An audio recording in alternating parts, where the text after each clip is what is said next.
Hello everyone, this is Vraj Shah, Law and Justice. DNA profiling, DNA fingerprint, it's a genetic evidence. यह हमारे forensic science, न्यायिक विज्ञान के साथ जुड़ी हुई साइंटिफिक मेथड है। ईयर 1991 हमारे राष्ट्र के भूतपूर्व प्रधानमंत्री श्री राजीव गांधी जी की हत्या का केस। ईयर 1995 नैना साहनी मर्डर केस, जिसे तांदूर मर्डर केस के नाम से भी जाना जाता है।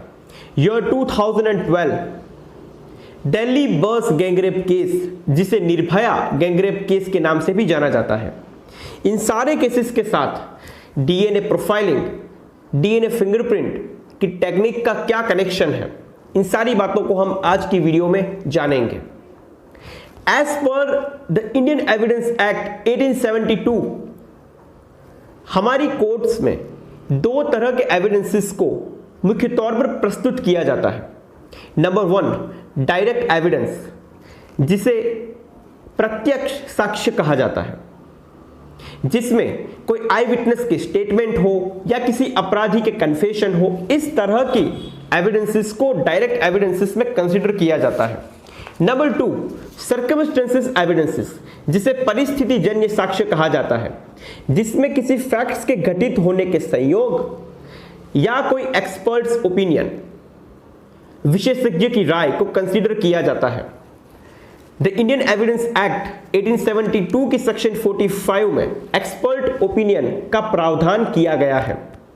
डीएनए प्रोफाइलिंग, डीएनए फिंगरप्रिंट से जुड़ा एविडेंस एक्सपर्ट ओपिनियन के तौर पर कंसीडर किया जाता है। इससे जुड़ा हुआ एक लीगल मैक्सिम भी प्रचलित है, क्यूलिबैट इन आर्टे सुआ पैरिटो एस्ट क्रेडेंडम, which means any person skilled in his peculiar art or profession is to be believed। DNA से जांच से जुड़ी कुछ बातों को the code of criminal procedure 1973 section number 53 और सेक्शन नंबर 53 क्लोज ए में भी लिखा गया है। इसमें इस बात का प्रावधान किया गया है जो डीएनए जांच से जुड़ी है। इसी के साथ the Indian evidence act 1872 section number 112 धारा 112 को डीएनए प्रोफाइलिंग टेक्निक आने से चैलेंज किया गया है, क्योंकि यह सेक्शन को कंक्लूसिव प्रूफ माना गया है। इस बात पर डिबेट भी काफी वक्त से चल रही है। हमारे विधिक एवं न्याय व्यवस्था में आज के वक्त में डीएनए से जुड़ा कोई भी कानून नहीं बन पाया है, लेकिन इससे जुड़ा बिल लोकसभा में पारित हो चुका है, जिसे the DNA technology use and application regulation bill 2019 या द डीएनए प्रोफाइलिंग बिल 2019 भी कहा जाता है। सबसे पहले what is the meaning of DNA? Deoxyribose nucleic acid. Year 1953 में American molecular biologist James Watson और British molecular biologist Francis Crick ने डीएनए के डबल हेलिक्स स्ट्रक्चर, द्विकुंडलित संरचना को डिस्कवर किया। DNA profiling, DNA fingerprint technique को ईयर 1984 में British professor sir Alec जेफरेस ने डिस्कवर किया। अगर आसान भाषा में डीएनए को समझा जाए तो हमारा जो मानव शरीर है, हमारी ह्यूमन बॉडी है, उसमें कई तरह के सेल्स होते हैं। इन सेल्स में न्यूक्लियस होते हैं। सेल्स को कोशिकाएं कहते हैं, इन न्यूक्लियस को नाभिक कहते हैं। हमारे सेल्स में जो एनर्जी जनरेट होती है वह माइटोकॉन्ड्रिया में संग्रहित होती है। माइटोकॉन्ड्रिया को सूत्रकणिका कहा जाता है। या न्यूक्लियस और माइटोकॉन्ड्रिया में जो जेनेटिक मटेरियल होता है उसे डीएनए कहा जाता है।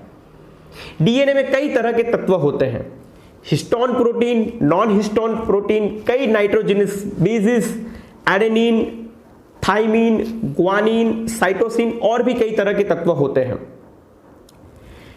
इस दुनिया में हर इंसान के, हर व्यक्ति का डीएनए एक दूसरे से अलग होता है। डीएनए का डबल हेलिकल स्ट्रक्चर, द्विकुंडलित संरचना, दो स्ट्रैंड से बनी घुमावदार सीढ़ी की तरह होती है।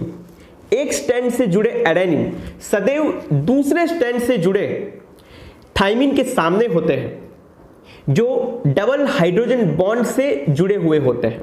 इसी तरीके से ग्वानिन दूसरे स्ट्रैंड से जुड़े साइटोसिन के सामने होते हैं जो ट्रिपल हाइड्रोजन बॉन्ड से जुड़े हुए होते हैं। इस संरचना में nitrogenous bases adenine, thymine, guanine, cytosine व्यवस्थित क्रम में विशिष्ट सूचनाओं को प्रकट करते हैं जिसे आनुवंशिक कोड या जीन भी कहा जाता है। डीएनए की इस संरचना में एडेनिन और ग्वानिन जिसे प्यूरिन बेसिस कहा जाता है और साइटोसिन और थाइमिन जिसे पिरिमिडिन बेसिस कहा जाता है।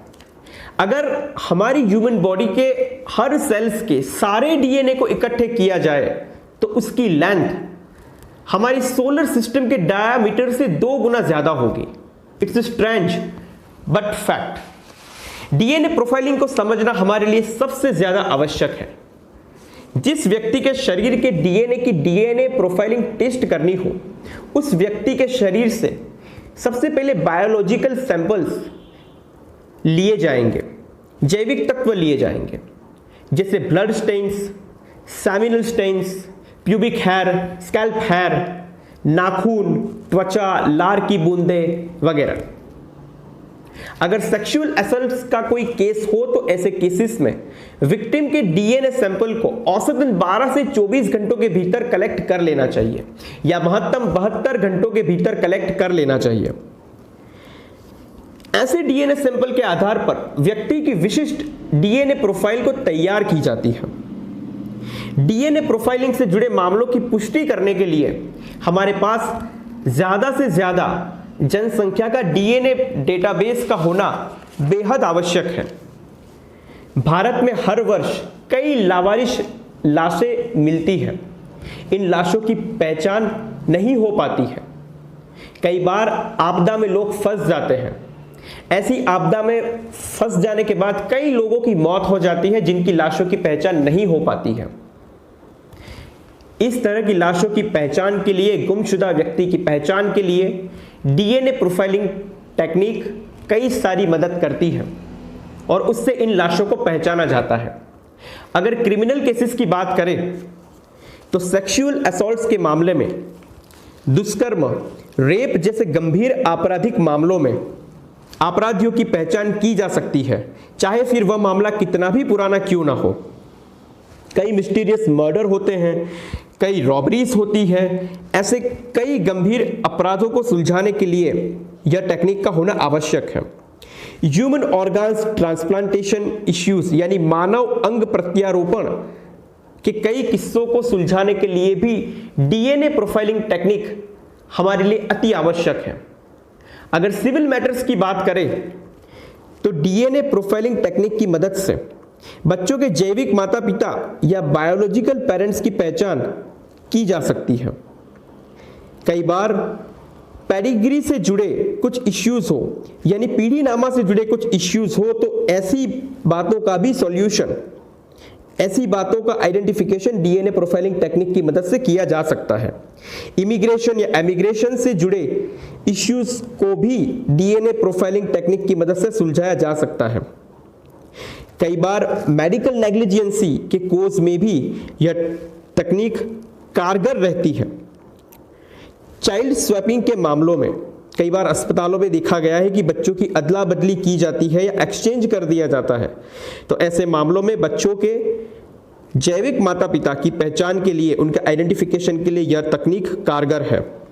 कई बार बच्चों को त्याग दिया जाता है। ऐसे एबेंडॉन्ड चिल्ड्रन के आइडेंटिफिकेशन के लिए, उनके पेरेंट्स के आइडेंटिफिकेशन के लिए यह टेक्निक बहुत ही कारगर है। लेकिन डीएनए प्रोफाइलिंग टेक्निक के साथ राइट टू प्राइवेसी का मुद्दा भी जुड़ा है। कहा जाता है कि इस डीएनए प्रोफाइलिंग टेक्निक की वजह से हमारे निजता के अधिकार का हनन होगा। हमारे संविधान में दिए गए article 21 protection of life and personal liberty, right to privacy का वायोलेशन होगा। डीएनए प्रोफाइलिंग टेक्निक की वजह से हमारे ह्यूमन राइट्स का भी वायोलेशन होगा, क्योंकि डीएनए सैंपल अगर सुरक्षित हाथों में ना रहे तो उसका दुरुपयोग होना संभव है। हमारे संविधान में article 20 close 3 rights against self incrimination का प्रावधान है। इस टेक्निक से इस मौलिक अधिकार का भी हनन होगा, क्योंकि किसी भी व्यक्ति को किसी भी अपराध के लिए अपने स्वयं के विरुद्ध ही गवाही देने के लिए बाध्य नहीं किया जाएगा। लेकिन इस तकनीक से ऐसे मौलिक अधिकारों का भी हनन हो सकता है, ऐसा माना जाता है। साल 2017 justice KC. Puttaswamy versus union of India, इस केस में 9 जजिस की खंडपीठ ने सर्वसम्मति से यह फैसला सुनाया कि राइट टू प्राइवेसी, निजता का अधिकार, यह हमारा मौलिक अधिकार है। राजीव गांधी असैसिनेशन, यह 1991 LTTE liberation tiger of Tamil Eelam, जो एक north eastern Sri Lankan militant organization थी, जिनकी सुसाइड बॉम्बर तेनमोजी राजरत्नम, जो धनु के नाम से जानी जाती थी, ईयर 1991 उन्होंने हमारे राष्ट्र के भूतपूर्व प्रधानमंत्री श्री राजीव गांधी जी की हत्या की साजिश की। उनकी सुसाइड बॉम्बर ने उन पर अटैक किया। एक इलेक्शन कैंपेन की रैली के दौरान यह अटैक हुआ। यह एक ऐसा केस था जिसमें डीएनए प्रोफाइलिंग टेक्निक की मदद से विक्टिम के अलावा सुसाइड बॉम्बर तेनमोजी राजरत्नम को भी आइडेंटिफाई किया गया। ईयर 1995 नैना साहनी मर्डर केस, जो तांदूर मर्डर केस के नाम से जाना गया, इस केस में कांग्रेस लीडर सुशील शर्मा ने अपनी पत्नी नैना साहनी की हत्या की, उनके टुकड़े किए और उसे तांदूर में जला दिए। इस केस में डीएनए प्रोफाइलिंग टेक्निक की मदद से यह पता चल पाया कि तांदूर में जले गए टुकड़े उनकी पत्नी के थे। प्रियदर्शिनी मट्टू केस, ईयर 1996, इस केस में एक लॉ स्टूडेंट का रेप किया गया, उसका मर्डर किया गया। अपराधी आईपीएस ऑफिसर के बेटे कमल सिंह को ट्रायल कोर्ट ने निर्दोष छोड़ दिया, लेकिन इस केस में दिल्ली हाई कोर्ट ने विक्टिम के अंडरगारमेंट से इकट्ठा किए गए डीएनए सैंपल के आधार पर दोषी को फांसी की सजा दी। हालांकि बाद में इस केस में सर्वोच्च अदालत ने अपराधी को आजीवन कारावास, लाइफ टाइम इम्प्रिजनमेंट की सजा दी।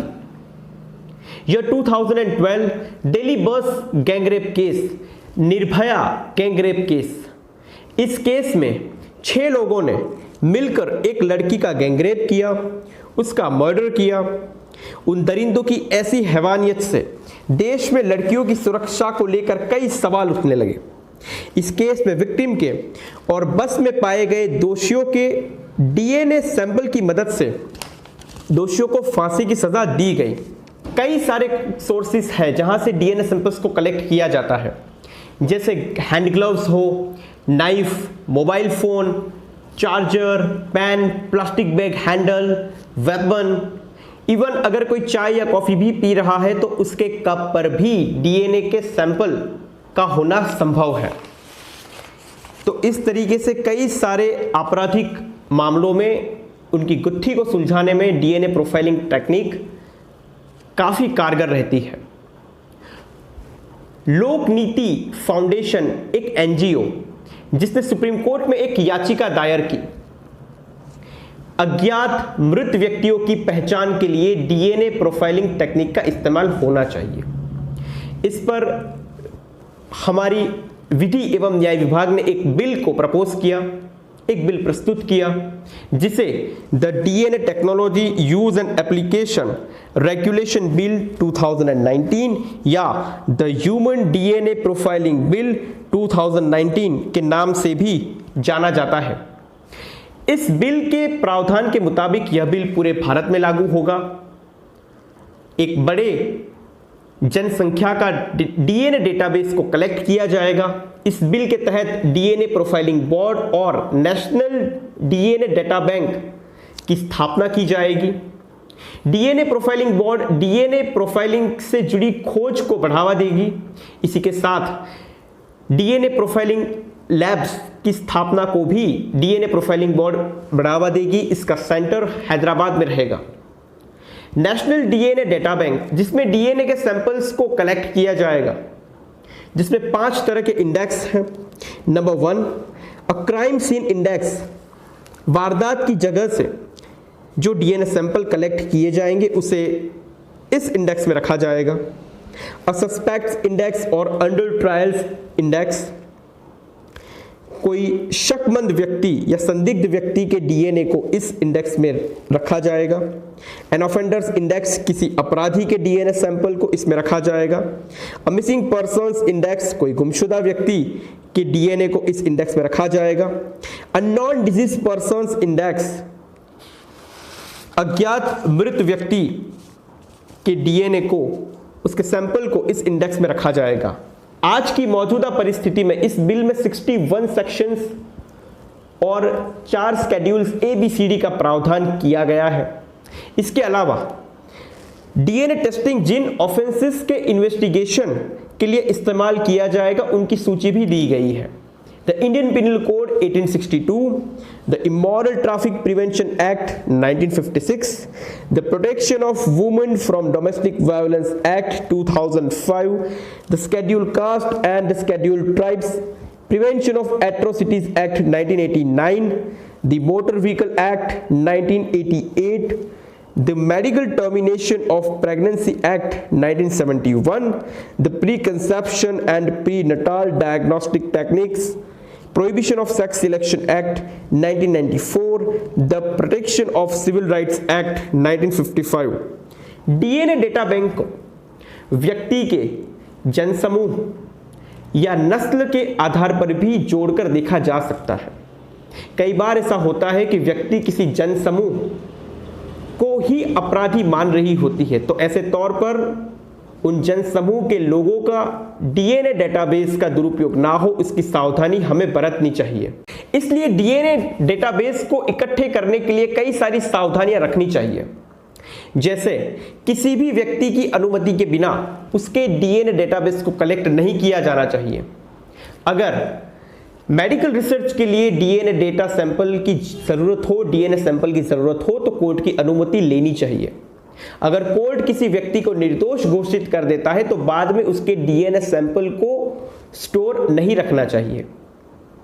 अगर किसी व्यक्ति पर संदेह है तो कोर्ट की अनुमति के बिना उसके डीएनए सैंपल को कलेक्ट नहीं करना चाहिए। तो डीएनए सैंपल हमारे लिए बहुत ही ज़्यादा आवश्यक है। ये बहुत ही ज़्यादा सेंसिटिव इश्यूज क्रिएट कर सकता है, इसीलिए इस पर सरकार ने डेटा प्रोटेक्शन बिल 2019 लोकसभा में पारित किया है, जिससे हमारे पर्सनल डेटा को कोई नुकसान ना हो, उसका दुरुपयोग ना हो। तो ये थी डीएनए को लेकर एक समझ। अगर आप लोगों की कोई क्वेरीज हो या कोई कमेंट हो तो आप मुझे कमेंट बॉक्स में लिख सकते हैं। Stay home, stay safe. Thank you so much.